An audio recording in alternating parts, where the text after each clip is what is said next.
Germany tell Cameron he won't be able to renegotiate Britain's EU relationship. Günther Kritzbaum, one of German Chancellor Angela Merkel's closest allies, has poured cold water on Mr. Cameron's hopes of achieving his stated desire of EU reform.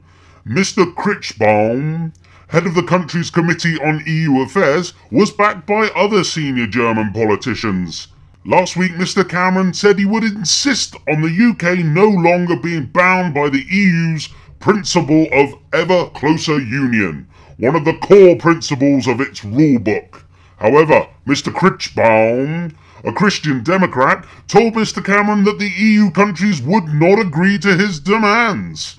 Speaking to The Observer, he said, "I cannot imagine that the member states would allow Britain to extricate itself from the ever closer union clause. It looks to me like a desperate attempt on Cameron's behalf to appease UKIP." This is at the heart of the issue, isn't it?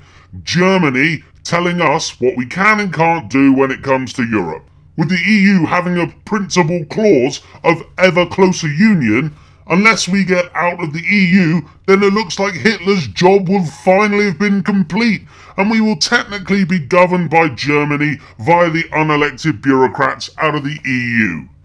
Now, I'm surprised I haven't heard anyone from UKIP say anything about Article 50 and David Cameron's little plan to renegotiate our relationship between Britain and the EU.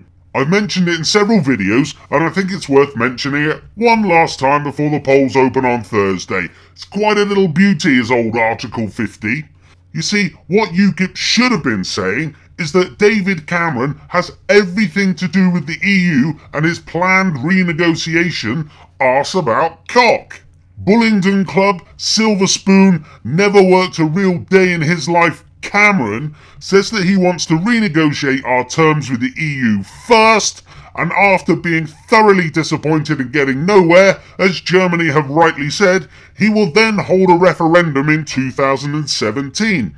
But all this hangs on him winning a majority in the next election. But, as Article 50 of the Lisbon Treaty clearly states, in order for a country to renegotiate its terms of membership, the country has to tell the EU Commission, the only power in the EU, and it's 100% unelected, it has to tell the EU Commission that they want to leave the EU first. Then, and only then, can said country renegotiate its terms. Cameron will be unable to renegotiate anything, because he isn't following the Lisbon Treaty correctly. Look it up if you don't believe me.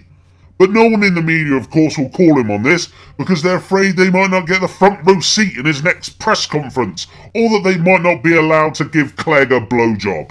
If we continue down the path we're going, and we accept the ever closer union clause, then one day we will wake up and simply find ourselves living in a new Soviet Union, if we haven't already.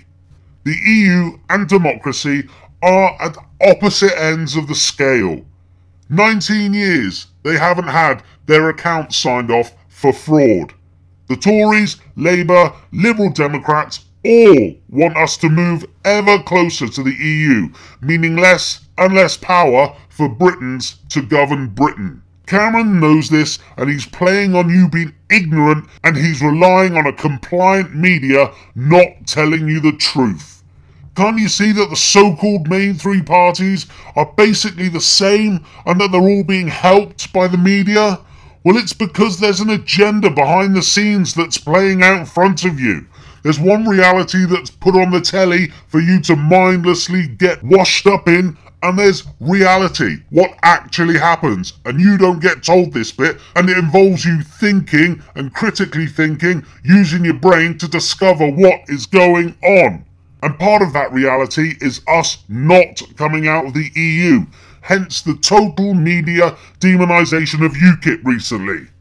The EU that is being created is not a loving, happy-go-lucky, for-the-people union. It's fraudulent, it's run by crooks, it's run by gangsters, it's a cabal, it has no democratic mandate, and it only benefits banks and people who want to control 515 million people without a single one of them voting for it.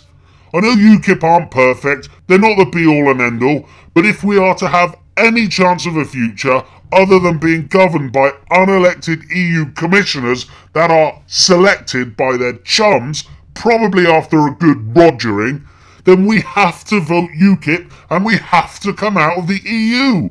To control the masses, all you need to do is centralise power into the hands of the few, which is exactly what the EU's ever closer union is all about. Wake up, people. Slipknot's voting UKIP. Come on!